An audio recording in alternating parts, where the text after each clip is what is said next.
I'm Daniel Ricciardo from Perth, Australia, and I'm 22 years old.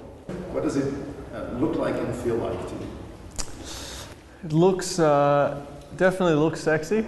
You know, I saw it just a couple of days ago and it was quite a little bit emotional actually. You know, the first car from the start of the season, you know, Formula One for me with my name on it and knowing that it's really mine.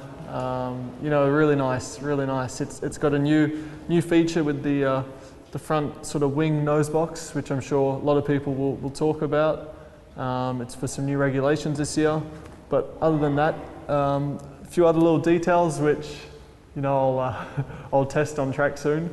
But you know, I said at least if the car isn't as fast as we like, at least it looks good.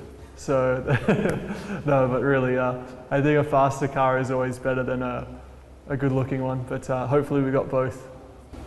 All right, that's a good question actually. You've been in this position before, getting to know a new car. From a driver's perspective, how long does it take until you know all the buttons, you get a feel for the car? Is that a matter of just a few laps or of weeks? Or I think to understand a new car and to know maybe a new layout of the steering wheel or something. I mean, I think the basics you can learn within the first maybe day of testing, but you know, maybe it takes a few days of testing to really feel like you can hold it and handle it the way you want to handle it. You know, so you'll start to understand different characteristics of the car. Maybe it tends to slide a bit more in the rear than maybe something you've driven before, or it's got understeer, as we call it. Yeah, I think this takes, you know, maybe the first complete test we do in Spain. So like 2 or 3 days, we will understand more or less what's underneath us. So talk us a little through your test program. Let's assume this is Monday, the 6th of February. We're in Spain. We just pull off the cover of the car. What happens next? Yeah, so next we've got try and get an early night. Try and be in bed and get some good sleep because yeah, the first test of the year, it's exciting, but you've got to be prepared for anything.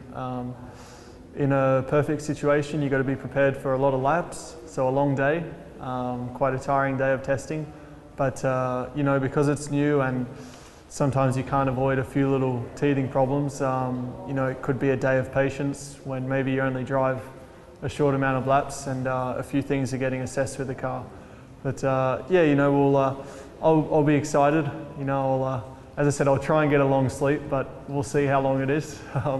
I'm sure come morning I'll probably wake up before my alarm and be ready to sit in and take it out on track.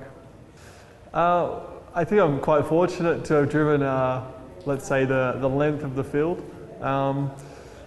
I mean, honestly, you know, I got asked the question a few times last year, and it's not, I mean, the basics of the car inside, the steering wheel, the function, you know, you're braking, you're accelerating, the basics are the same, but at the end of the day, it's more downforce, I guess, is the basic thing. You know, a bit more technology, a few more people, or a lot more experience, and for that they produce a car with more downforce. So for that you can brake later, you tend to have better traction, uses the curbs better, high-speed corners are better, generally just does everything a bit better. But you know, in saying that, the style of driving doesn't change so much. Sì, sono molto contento di essere un pilota Formula 1 con Toro Rosso quest'anno. Voglio vincere. L'obiettivo, sì, punti sicuramente, e anche un podio non sarebbe male.